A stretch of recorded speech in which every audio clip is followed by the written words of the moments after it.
السلام ورحمۃ اللہ وبرکاتہ۔ حضرات، کل کی نشست میں ہم نے سحری کے متعلق اور افطار کے متعلق کچھ فضیلتیں سماعت کی تھی، اور ایک مسئلہ بھی سماعت کیا تھا کہ سحری کا وقت کب تک ہے۔ سحری کا وقت ختم ہونے کے بعد بھی کچھ لوگ کھاتے پی رہتے ہیں تو ان کا روزہ، تو یہ تھا کہ سحری کا ختم وقت ہے صبح صادق،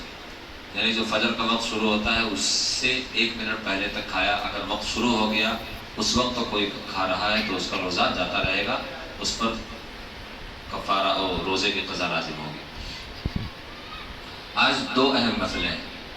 پہلا مسئلہ تو یہ بہت عام سا مسئلہ ہے کہ لوگ افطار کی دعا پڑھتے ہیں، اللہم انی لک صمت بک آمنت علیک توکلت علی رزقک افطرت۔ یہ دعا اصل میں پڑھنا کب چاہیے؟ افطار سے پہلے یا افطار کے بعد میں یا بیچ میں؟ اور دوسرا مسئلہ یہ ہے کہ اگر کوئی شخص روزے دار ہے اور وہ ہوائی جہاز کا سفر کر رہا ہے، اور حکم یہ ہے کہ جب سورج مکمل ڈوب جائے تب روزہ کھولے، اب وہ ہوائی جہاز کا سفر کر رہا ہے تو وہ روزہ کس وقت کے اعتبار سے کھولے گا؟ کیونکہ آسمان میں سورج دکھ رہا ہوتا ہے، بسا اوقات یہاں زمین پر سورج ڈوب گیا ہوتا ہے تو آسمان میں سورج دکھ رہا ہوتا ہے، تو کیا جس شہر کے اوپر سے گزر رہا ہے اس کے وقت سے افطار کرے گا یا سورج کے اعتبار سے افطار کرے گا؟ یہ 2 اہم مسئلے ہیں۔ تو افطار کی دعا جو ہے اس کے بارے میں حدیث مبارکہ ہے، حضرت معاذ بن زہرہ رضی اللہ تعالیٰ عنہ سے روایت ہے، وہ فرماتے ہیں کہ جب نبی اکرم صلی اللہ تعالیٰ علیہ وسلم افطار فرماتے تو یہ پڑھتے، اے اللہ میں نے تیرے لیے روزہ رکھا اور تیری رزق پر افطار کیا، اللہم انی لک صمت وعلی رزقک افطر، اے اللہ میں نے تیرے لیے روزہ رکھا اور تیرے ہی رزق پر افطار کیا۔ حضرت ملا علی قاری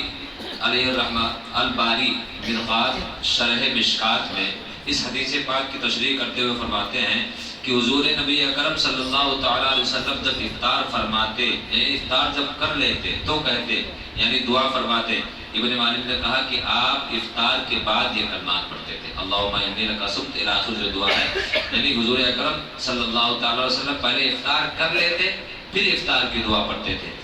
اور ایک دلیل لے لیں، مجدد اعظم اعلیٰ حضرت امام احمد رضا خان فاضل بریلوی علیہ رحمۃ الرضوان 5 طریقوں سے، متعدد دلیلوں سے کے ذریعے تحریر فرماتے ہیں کہ مقتضائے دلیل، یعنی دلیل تو یہ چاہتی ہے کہ دعا روزہ افطار کر کے پڑھے، یعنی پہلے افطار کر لے پھر اس کے بعد دعا پڑھے۔ مذکورہ بالا حدیث حضرت ملا علی قاری علیہ الرحمہ کی تشریح اور امام اہل سنت امام احمد رضا خان قدس سرہ العزیز کی تحقیق سے یہ بات واضح طور پر ثابت ہوئی کہ روزہ افطار کی دعا افطار سے پہلے نہیں بلکہ افطار کے بعد پڑھنی چاہیے۔ بہت سے لوگ کیا کہتے ہیں، کھجور لیا اللہم انی لک صمت بک آمنت علیک توکلت علی رزقک افطرت، اور افطار کرتے نہیں۔ افطار کی دعا پڑھنے کا طریقہ یہ ہے کہ پہلے آپ بسم اللہ الرحمن الرحیم پڑھ کر ایک کھجور کھا لیں اور اس کے بعد پھر یہ دعا پڑھیں، تاکہ جو دعا کے اندر کلمات ہیں، عربی جاننے والے وہ جانتے ہیں، اس میں ماضی کا صیغہ ہے، پاسٹ کا ہے۔ پاسٹ میں نے کھایا، میں نے پیا، جب کھا چکے ہوتے ہیں تب دعا پڑھنا ہے نا، اور ابھی آپ کھائے نہیں، کھانے جا رہے ہیں اور آپ دعا پڑھ رہے ہیں، تو افطار کی دعا کا صحیح وقت کیا ہے؟ پہلے افطار کر لیا جائے پھر افطار کی دعا پڑھیں، اور بہتر طریقہ یہ ہے کہ پہلے بسم اللہ الرحمن الرحیم پڑھ کر روزہ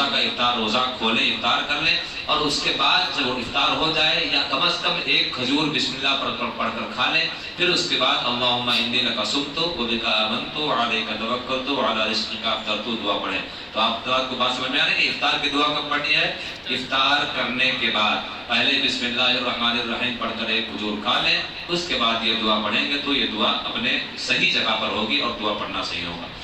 اب جو دوسرا مسئلہ ہے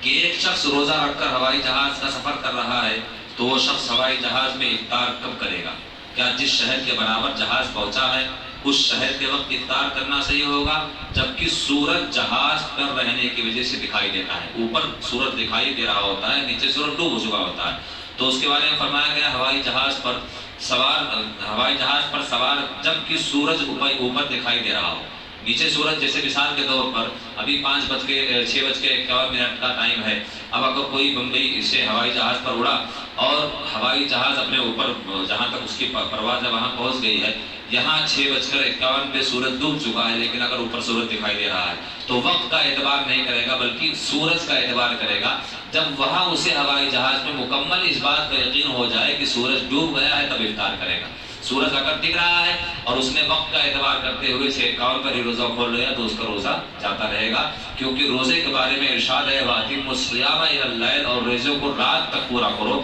یعنی جب سورج مکمل ڈوب جائے اس وقت تک ہمیں روزہ رہنا ہے. جب سورج کے مکمل ڈوبنے کا ہمیں یقین ہو جائے تب روزہ کھولنا ہے. تو وہی کہتے ہیں کہ